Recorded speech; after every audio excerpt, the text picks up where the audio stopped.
Hello, ladies and gentlemen, and welcome to the Freak Show, presented by Guy Boston Sports. I'm your host, Anastasios Klimos, aka the Greek Freak, and today is Wednesday, January 11th, 2021.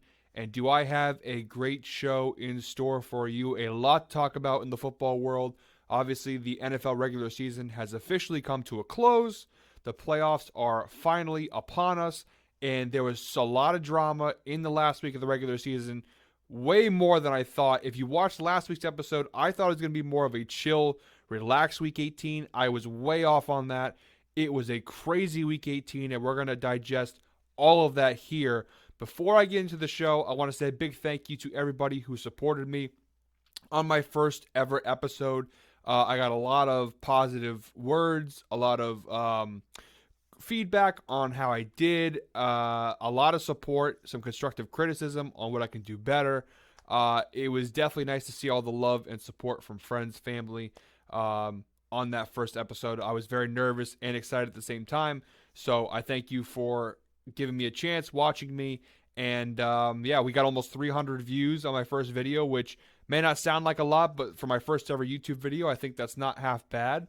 And hopefully we just keep growing and getting bigger and bigger. So again, big thank you to everybody who supported me, shared it, subscribed, liked the video. That's awesome. It was a great feeling. I was thrilled with the outcome of the first episode. I do want to apologize though. I know in the beginning of the first episode there were some audio issues and some issues later on. I have gotten that hopefully sorted out this time around. I know in the first, especially the first like 2 minutes and 30 seconds, it sounded almost like an echo. I'm sorry about that. I don't really know what happened there. Hopefully I got it figured out this time around. So without further ado, let's get into it because there's so much to unpack here. Starting off with my New England Patriots. I was fortunate enough to be in Miami this past weekend. I just got home last night. I was fortunate enough to be able to go to the game and watch my Patriots live in person on the road. And the Miami curse, it just continues for the New England Patriots. I don't know what it is. I'm not really sure why we continue to struggle in Miami, but it happened again. The Patriots got the score does not represent how bad they got beat. They got beat 33-24, which on paper you look at and you probably go, well, that's not awful. They were utterly dominated. They did make a little bit of a comeback towards the end of the game, which has been sort of the theme of the last few weeks. But no matter what, at the end of the day, if you were there, if you watched the game, you could feel the energy. This team just came out flat. They looked like the Patriots team that had lost to Buffalo 2 weeks ago and the team that lost to Indianapolis 3 weeks ago. That's the Patriots team that showed up in Miami. The Dolphins, who were eliminated, they really had nothing to play for. They came out and were way hungrier than New England, who they were fighting potentially for the AFC East, if not the AFC East seeding in the playoffs. So there was something there for New England to fight for, whereas Miami had nothing to fight for. And yet Miami just looked so much hungrier. They looked like the better team. And that's at the end of the day, the better team on Sunday won. And I hate to say that because I think New England has had a spectacular season. As I said last week, I thought that considering everything that happened the year before, coming back this year as strong as they did, making the playoffs, I thought that was fantastic.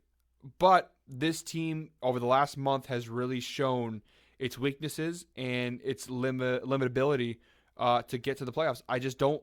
I look at New England the last month and they are declining at the wrong time. They were on the hottest streak in the NFL. They had won 7 games in a row. They looked really good. They've now lost 3 of their last 4, and all 3 losses very much look the same. It's Mac Jones struggling to throw the football, the defense not being able to stop the run. The run, because I guess Josh Allen did run all over them in New England. They struggled to stop the run. They can't throw the football, and they fall in a hole so big that even though they do make an effort in the second half and they make it close. Remember, Buffalo was a 1-score game in the fourth quarter. Indianapolis, 1-score game in the fourth quarter. Miami, 1-score game in the fourth quarter. They make these games all close, but it's always too little too late because they're coming from these huge deficits. Miami, I think they were down 17-0 at one point.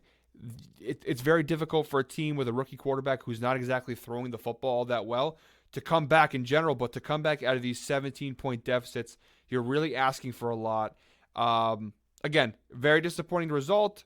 I would have liked to see better from New England. I would have liked them to finish the season strong, coming off that big win against the Jaguars. I was hoping they could bring some of that momentum into this game. I mean, the good news is it doesn't ultimately impact them too much. I mean, they're still going to the playoffs. They're still they're facing Buffalo, which is where we pretty much thought they were going to be.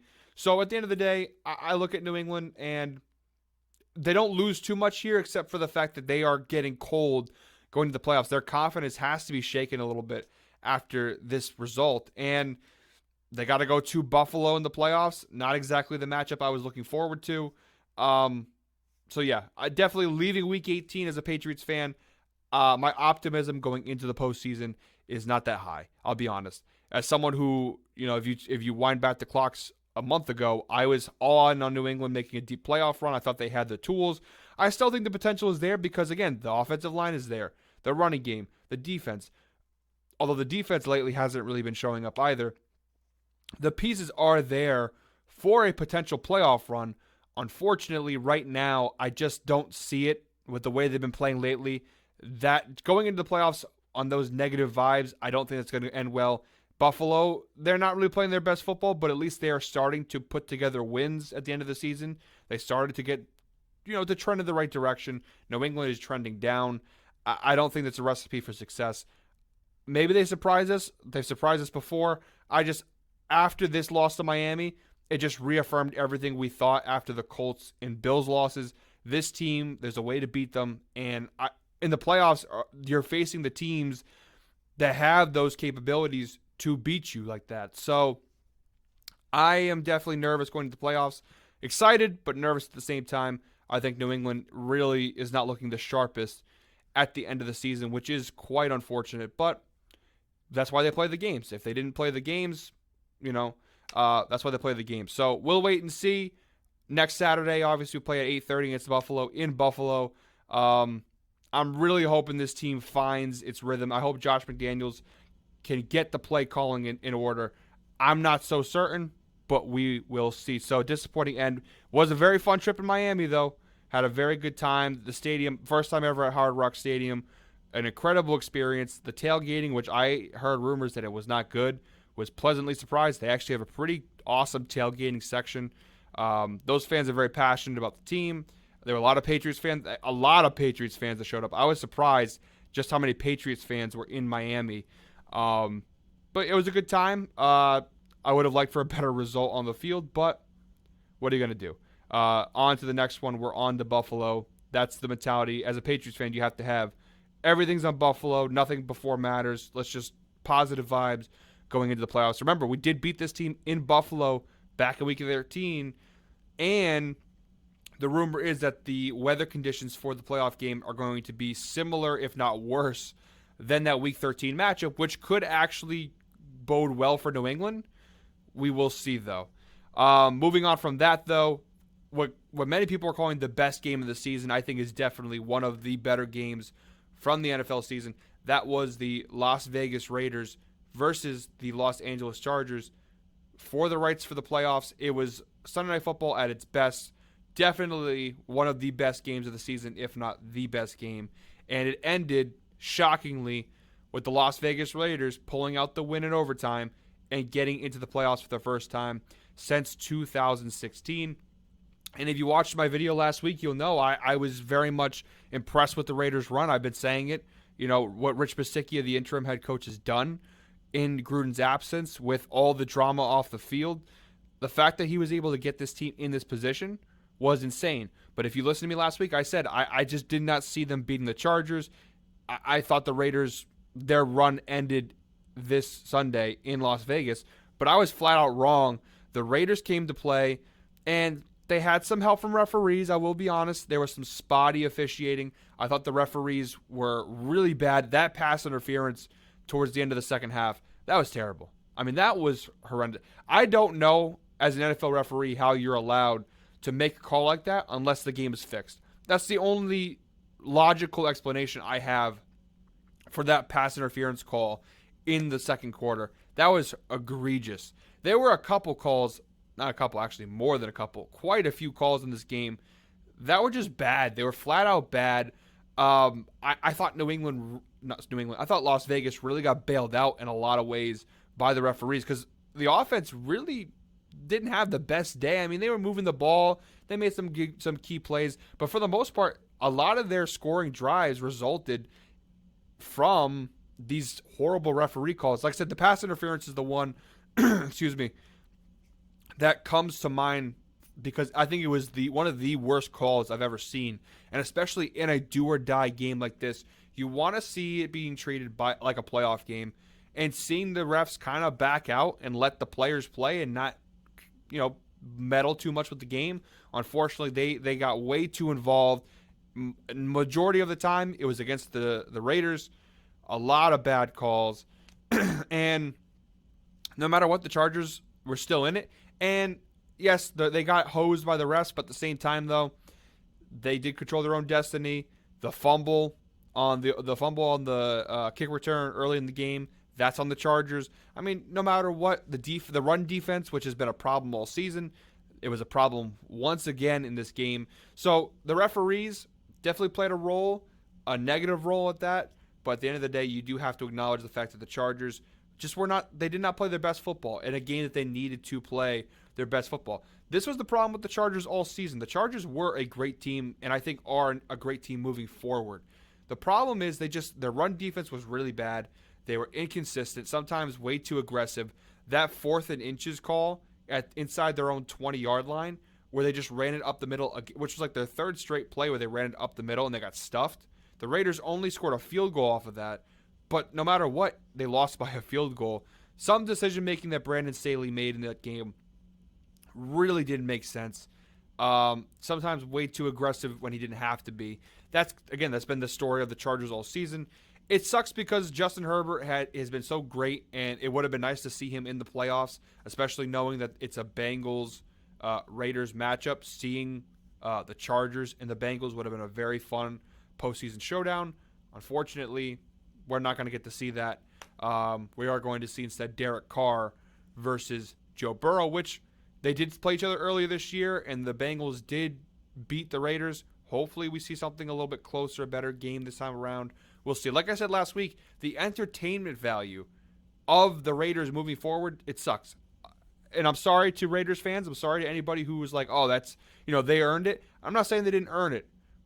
I'm not saying the Raiders aren't a bad team, because the reality is you have to be somewhat decent if you're in the playoffs. But entertainment-wise, this Raiders-Bengals game is probably up there with the Steelers Chiefs game as the worst game of the playoff slate, for being totally honest. This game is going to, and again, the Raiders keep proving us wrong. Maybe they'll do it again. I just think this is a bad matchup. I just think the Raiders are going to get beaten. I think the Bengals are just significantly a better team. And, again, it's a great story. The storyline is a fantastic one. With everything that's happened, all the drama, the fact that they've been able to persevere and make the playoffs for just the first time in the last 5 years and just the second time in the last decade is really outstanding. And listen, kudos. Clap it up. Round of applause. They deserve it. The Raiders, what they did is unbelievable, but at the end of the day, this is not a great football team. This is not a Super Bowl winning team.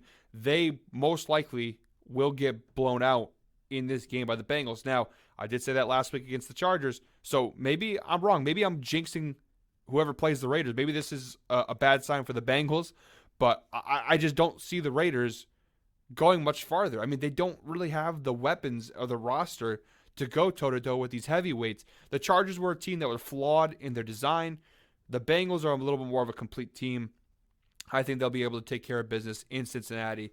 First playoff win since 1993 if they can win the game. So I will be rooting for the Bengals. But at the same time, it would be nice to see the Raiders continue this run. It's been incredible. They have a real decision to make with Rich Bisaccia with this run, if they're going to keep him or not, because he deserves a lot of credit.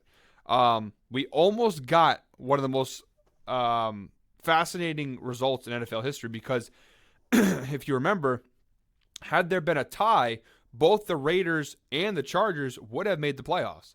And all the way to that final kick, it looked like we were going to get a tie, and it would have been incredible. It was talked about all week. People were like, should they just kneel it down if the time comes and not even run plays in overtime? That was never going to happen. As funny as an idea and as wild as it would have been, I just don't think that it was ever in the realm of possibility that they would just kneel that thing down. But it did look like in that final minute, the Raiders were just going to kneel it down, get their tie, go out of there. But Josh Jacobs went out for a big run. The Chargers call a timeout. I see Brandon Staley getting a lot of heat for calling the timeout. I don't really get why. I mean, the defense should get more of the blame. They let up that big run to Josh Jacobs. I don't really get where that came from, where all this Brandon Staley timeout nonsense is coming from. I think that the odds of the Raiders really, I know there's like, a video of the Raiders players saying we would have kneeled it out. I don't think that was ever a real possibility. I think they were always going for the win. What ultimately led them going for the kick was the fact that, hey, they had these big runs on that drive that put them in field goal range. Had the Chargers run defense been able to stop Josh Jacobs a little bit, they would have been able to maybe they would have kneeled it down, but their defense just made it too easy, and the Chargers ultimately shot themselves in the foot. And a lot of people who were like criticizing the Raiders, remember, if they had tied, the Raiders would be playing the Chiefs right now, and the Chargers would play the Bengals. The Raiders this season have lost both games to the Chiefs, and were outscored 89-23 in those two games. So just think about that for a second.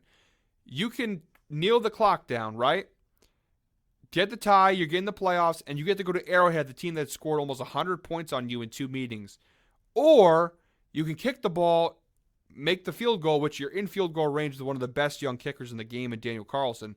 Kick the field goal, get the win. You knock your rival out of the playoffs, which I guess isn't as big of a deal because that rivalry isn't as intense as some other ones. But you get a date with Cincinnati. Cincinnati is more beatable than Kansas City. The Raiders match up a little bit better. It's all strategy, and I understand Chargers fans are probably a little upset. They're probably like, why didn't they just go for the tie? We're getting shafted. At the end of the day, it was the right move for the Raiders to go for the win. It's better in terms of giving them an actual shot to maybe win a playoff game and move on. That was the path to take. So I'm sorry, Chargers fans. The good news is you have the most cap space in the NFL, or some of the most cap space in the NFL, and you already have your quarterback situation figured out. You have the potential to go ahead and build essentially a super team around Justin Herbert in Los Angeles. So this is a tough result. Obviously, you would have liked for better. You would have liked the playoff appearance, but you can't be too upset because the future is extremely bright in Los Angeles. As for the Raiders, again, congratulations. An incredible run continues, and maybe they shock us again in Cincinnati this Saturday, 4:30. Who knows?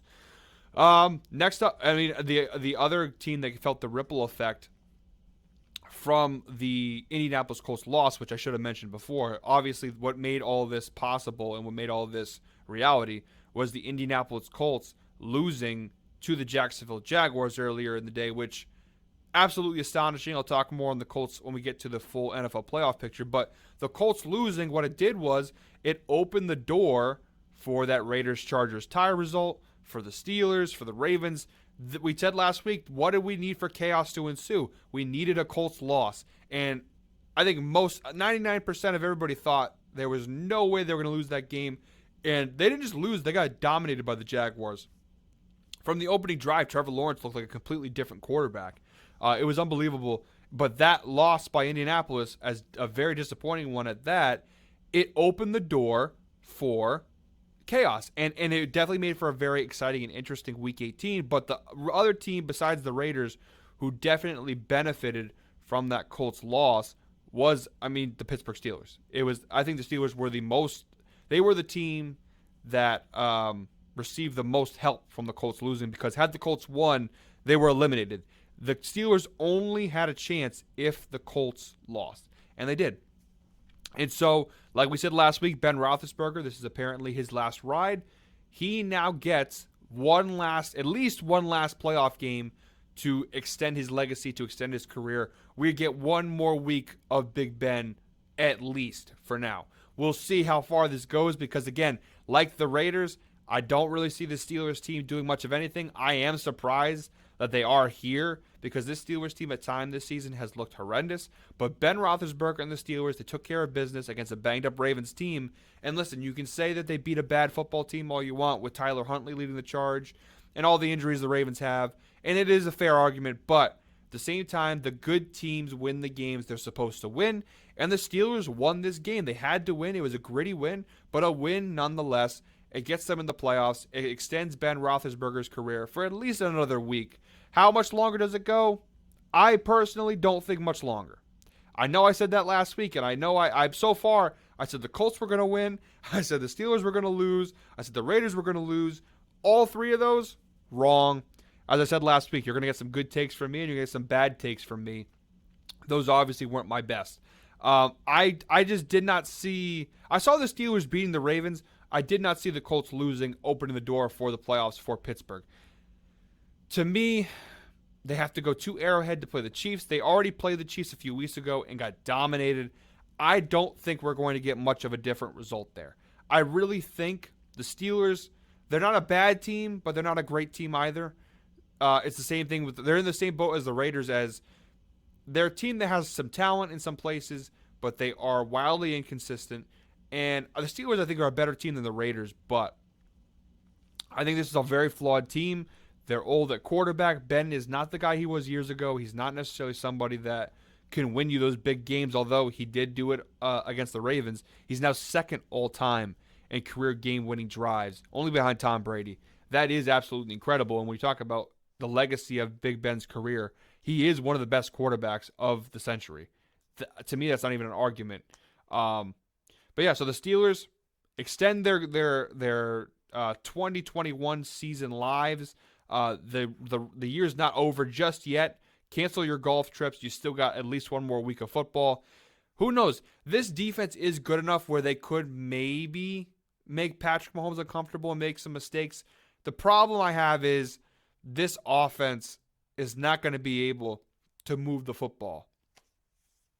That's the problem. You got to be able to move the ball in the Chiefs. You can force the Chiefs to make some mistakes, but I don't think the Steelers are the team that can capitalize on those mistakes. So therefore, I just don't see a world where the Steelers upset the Chiefs. I will be rooting for the Steelers because as a Patriots fan, I don't really want to see the Chiefs go much farther. But the Chiefs are a great team. The Steelers they're not far away. The Steelers have pieces. I just don't think this is their year. It's a great story. Again, the storyline of Big Ben extending his career one more week. It's nice to see, especially if you're a Steeler fan, to have at least one more playoff game with the big guy. I just don't see it going much further than what you have. I think this is literally this. I thought last week was the end of the road.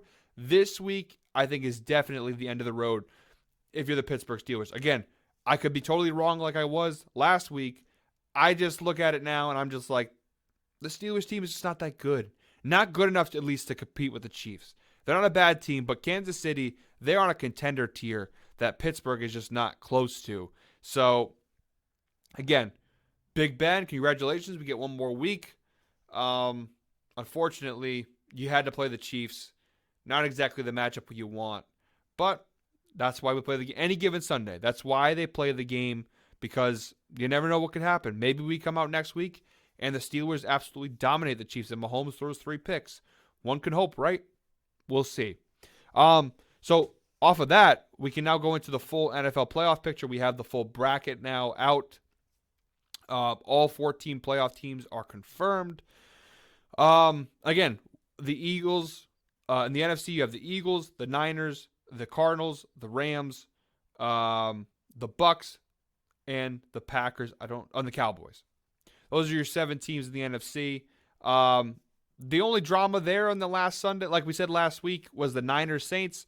The Niners had an incredible comeback overtime win over the Rams that got them into the playoffs, which is too bad for the Saints because the Saints actually dominated the Falcons. They took care of their business. They got the win. And for a good while, it looked like the New Orleans Saints were going to the playoffs and that San Francisco was done. That's what it really looked like for a while, was that the Niners, all hope was lost, and then they came back from the ashes like a phoenix. And came back down 17-0, and got the win. And they deserve a lot of credit. To me, personally, the Niners are my dark horse team to win the Super Bowl. I know that might sound crazy because, it's Garoppolo and the Niners are 2 years removed from going to the Super Bowl. The majority of that roster is here. It's the same coach, the same quarterback. I think the offensive line is actually better than it was 2 years ago. I think their offense in general is better than it was 2 years ago. They didn't have Deebo Samuel then. They didn't have Brandon Ayuk then. George Kittle is finally healthy. I think the 49ers, truthfully, might even be better now than they were 2 years ago, which going into the playoffs means I think they're quite dangerous. Again, they have the weaknesses. Their weakness obviously has to be Garoppolo, which he's their weakness and their strength because he often doesn't make mistakes. But when you have a game like, for say, the Rams game where he threw 2 picks, that's one of those games where as a Niner fan, you're like, oh, Jimmy G, man, we got to bench him. But no matter what, Jimmy Garoppolo takes care of business. He gets the job done. He did it again against the Rams. Another game-winning overtime drive for him. San Francisco deserves all the credit in the world. So I think the 49ers, they have what it takes to make a deep run. They have the defense. They have the offensive line. They have the run game. They have the pass game. San Francisco, watch out. That Cowboys-Niners game should be a really good matchup. I am very excited for that one personally. And again, I think San Francisco has what it takes to make a potential deep run in these playoffs. Outside of that, again, not really any other surprises. In terms of the seeding, the matchups, like I said, Chiefs-Steelers we have in the AFC. The Bengals will match up with the Raiders. The Bills get their rematch with New England. In the NFC, a couple, like the Rams losing, obviously. That dropped them from what would have been the 2 seed. Now they get a matchup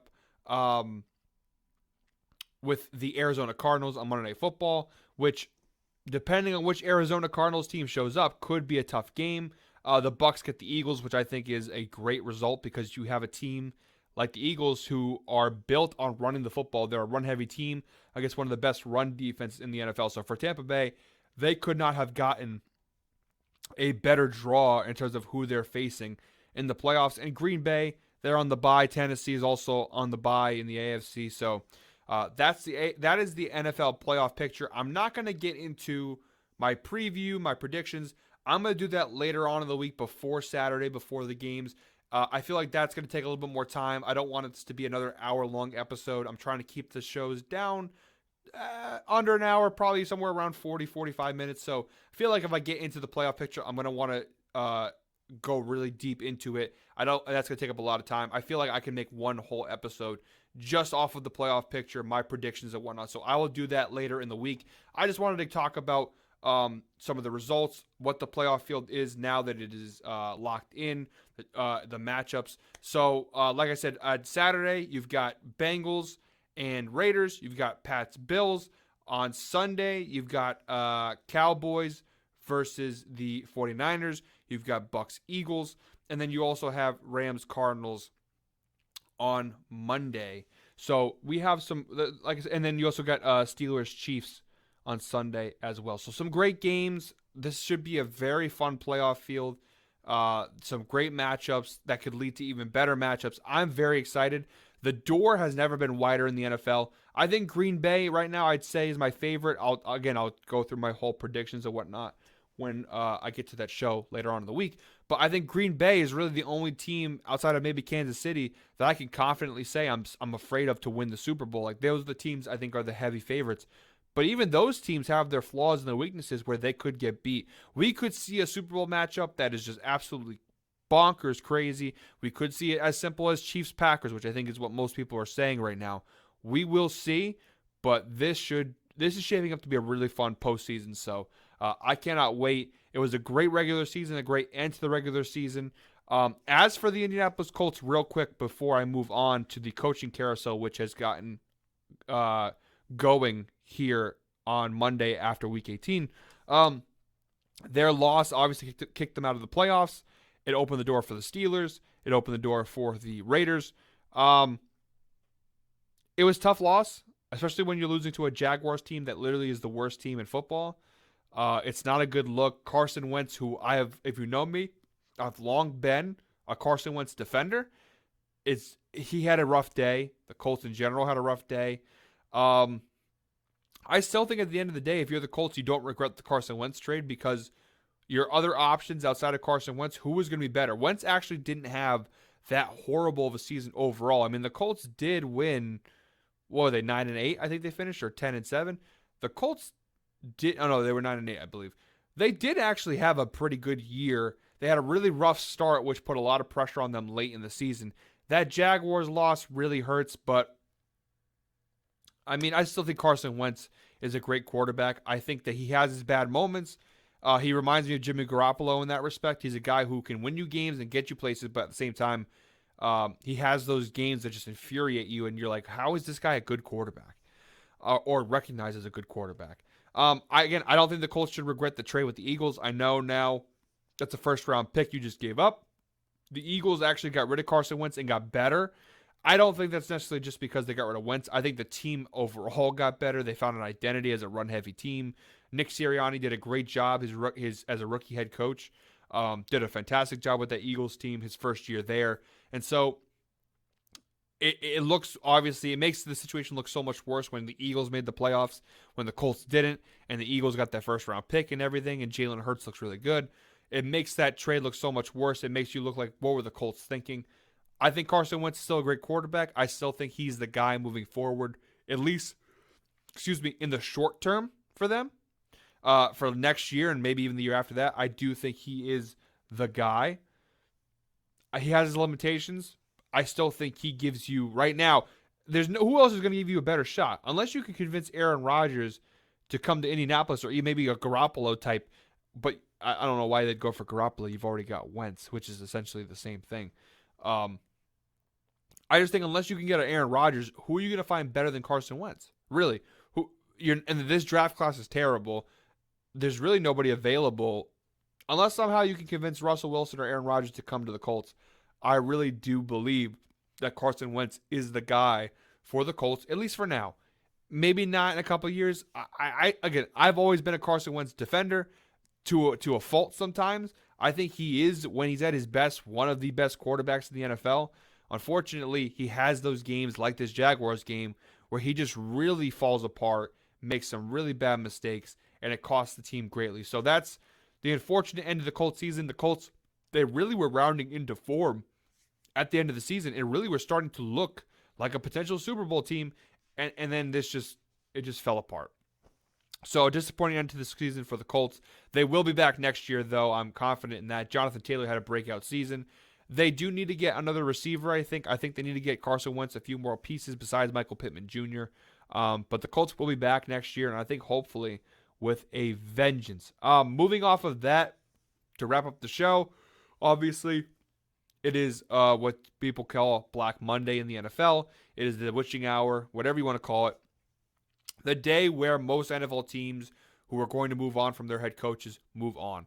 And this season, we've had a lot of firings already. I think almost everybody that was going to get fired has already gotten fired by this point. So I think we're safe to talk about it. I was going to wait until more moves were made, but I do think most of those moves have already been made. It started off a few weeks ago when the Jaguars fired Urban Meyer.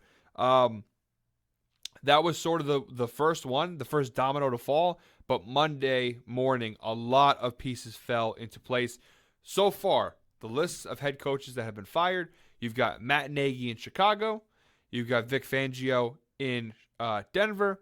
You've got Mike Zimmer in Minnesota. And you've got, so shockingly, Brian Flores in Miami. Those are the coaches so far that have been fired, Obviously, the one that really was a shocker that nobody saw coming was Brian Flores getting fired in Miami. Yes, it was a disappointing year.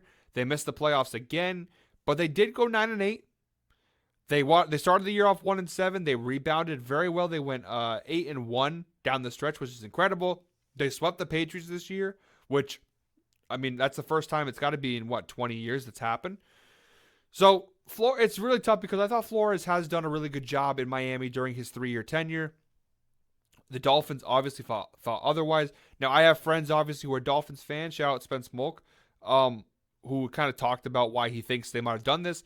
And his take was, ultimately, his inability to build a coaching staff, specifically the offensive coordinator position, is the reason why Miami is moving on from him. I mean, and I guess the truth is, at the end of the day, he hasn't made the playoffs with him in 3 years. Although they did win 10 games last year, they won 19 games over the last 2 years. He hasn't made the playoffs yet. The Bills are getting better around him. The Patriots are getting better around him. The AFC in general is getting better around the Dolphins, and they kind of took a step backwards, which is not what you want to see. I think they have money to spend again this offseason. They could build a really, like the Chargers, they can build on this year and build a really special roster.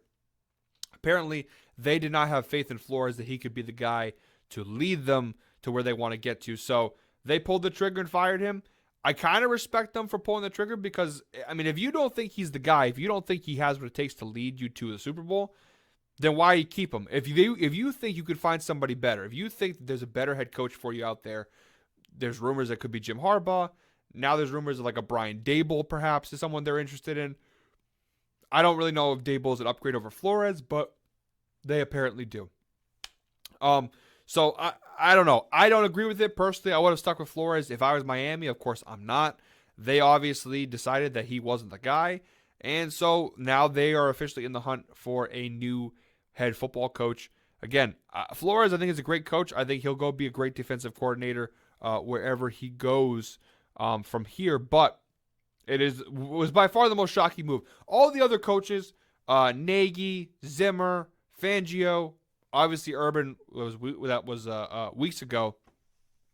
I think we all knew those guys were gone. They've been talked about getting fired for the last few weeks. So those weren't really all that surprising. I think we all sort of understood that those guys were on the hot seat. It was really going to take something special to keep them around. They all had disappointing seasons. And therefore, they find themselves on the unemployment line. The Bears and the Vikings both actually fired their GMs and their head coaches.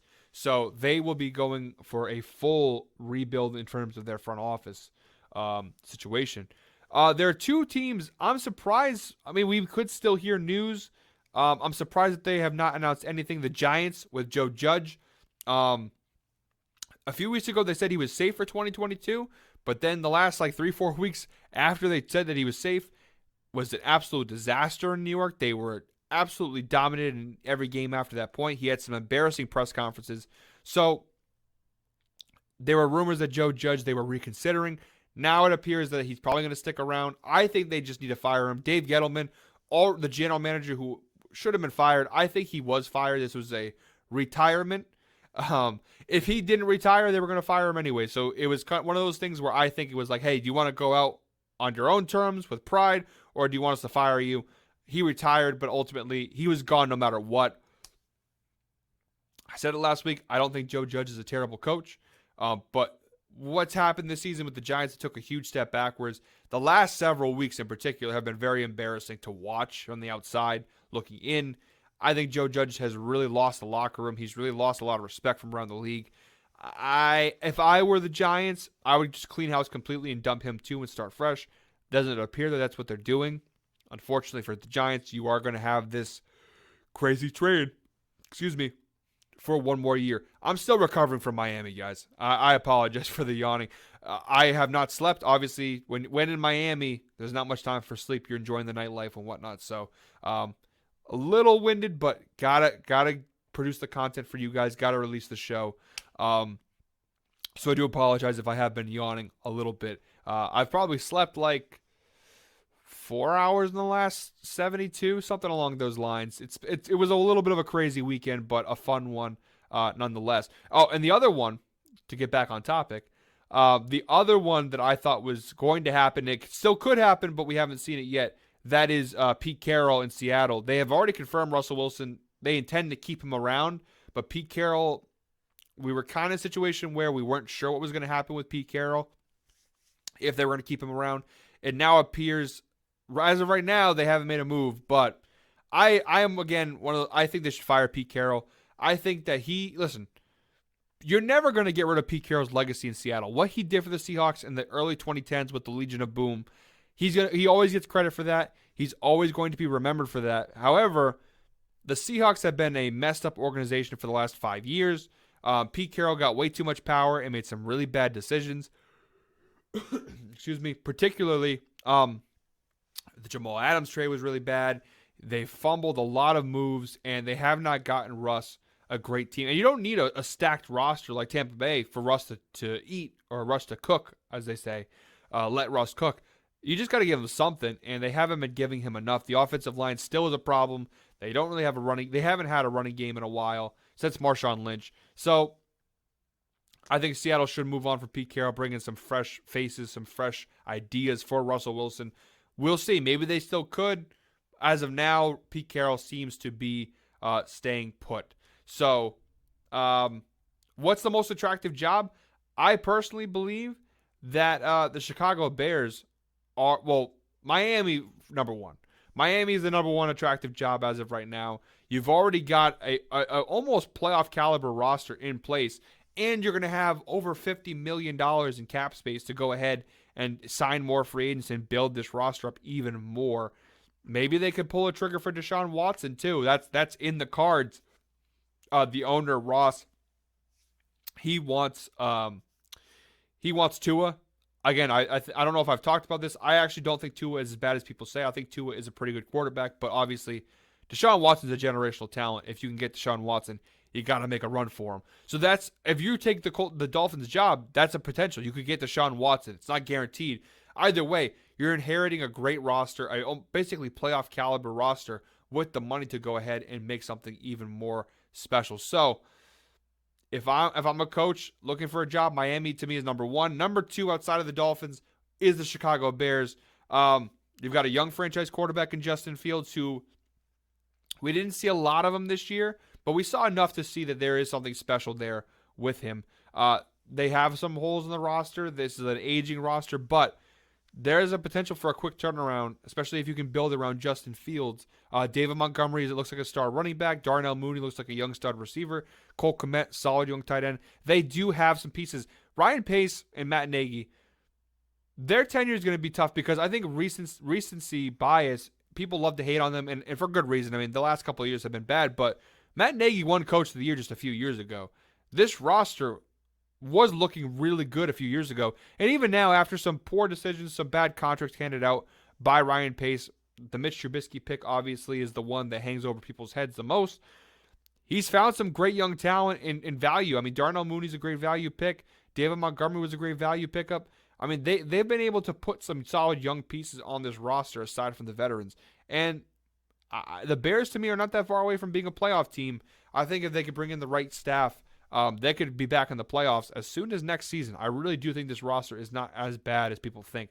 I think they went 6-11 or 7-10. I think 6-11. That's not that bad. And honestly, if they can go out and get a little bit more talent, maybe a different coach comes in, that could be all it takes to get those few extra wins and get them into the playoffs. So that's where I would rank my top two jobs if I had to keep ranking them after that. I would put Minnesota as 3. Minnesota has a playoff. They were a playoff team last year. They still have Kirk Cousins. They have Justin Jefferson, Dalvin Cook. You've got some pieces there. A new coach, maybe a little bit of a new identity on offense. We could see Minnesota bounce back quickly. They were 8-9, not far off from being a playoff team. So again, inheriting a playoff roster. This is not a bad year if you're an assistant coach looking for a job. You're inheriting pretty good. You're not inheriting like Urban Meyer did with the Jaguars. You're inheriting borderline playoff teams. Except maybe Chicago wasn't really a borderline playoff team, but like in the case of Miami, Minnesota, and Denver, those are all teams. I forgot about Denver. There are some really great destinations for coaches. I think Denver, they're a quarterback away from being not just a playoff team, but a Super Bowl contender. And if they land Aaron Rodgers, watch out for Denver. They have a defense. They have an offense. The offensive line is pretty good. They can run the ball. They have great young receivers. Denver's scary. Get a quarterback in there and you'll see. So the only job of these jobs that's not overly attractive is the Jaguars job. Really. I mean, the Jaguars job is the only one that you're like, that's not really the best. Otherwise, all these jobs are with teams that have at least, they're either borderline playoff teams or they have some really good young talent that don't need a lot of fixing to bounce back. The Jaguars are the lone exception where they have nothing going right for them right now. So that is the updated NFL coaching carousel. Obviously, in the coming weeks/months, we'll get more hiring, maybe some more firing in the case of like a Joe Judge or a Pete Carroll. But those were the initial the initial wave of firings. I do feel bad for Mike Zimmer out of all those guys. I mean, Flores and Zimmer, to me, those are the two guys where I do generally feel bad for, because Zimmer had a great run in Minnesota. Unfortunately, it's the Vikings. If you know the history of the Vikings, it's the Viking curse. This is what they always do. They're always good. They on the surface they look good enough to contend, but they always find a way to lose in utterly disappointing fashion. And then in the case of Brian Flores, again, I thought he had a pretty good tenure in Miami, but unfortunately, it's a results-driven league. No playoff appearances for Brian Flores in 3 years. They took a step backwards this year. Even if it was a minor step backwards, the fact that New England leaped them again after the season New England had, that they ended up making the playoffs and Miami didn't. I mean, it's a tough look. The Dolphins decided we need to make a change. We need to get in the playoffs now, and Flores just isn't the guy. So that's their decision. That's what they went with, and I don't agree with it. I think Flores is a great coach, but again, I'm not the GM of the Dolphins. Wasn't my call. Thank you guys for listening. That is the show. I might have multiple more shows this week. I'm not sure. I'm trying to figure out a consistent schedule for releasing. If I'm going to do it on a release every Monday, for example. I'm not really sure yet. I'm still playing around with it. This week, because of my Miami trip, I couldn't record on Sunday night, so I recorded it on Monday afternoon before the national championship game. Later this week, I will be recapping the college football national championship game, as well as previewing Wild Card Weekend. So I'm thinking maybe one episode more, maybe two, depending on how much I want to talk about the Wild Card Weekend. We will see. Either way, thank you so much, guys, for watching. Thank you for continuing to support me. If you haven't already subscribed to the channel, make sure to like, comment, leave your questions. I will be answering fan questions on the other show later this week. Thank you again for supporting me, and I will see you all next time. Enjoy the national championship game.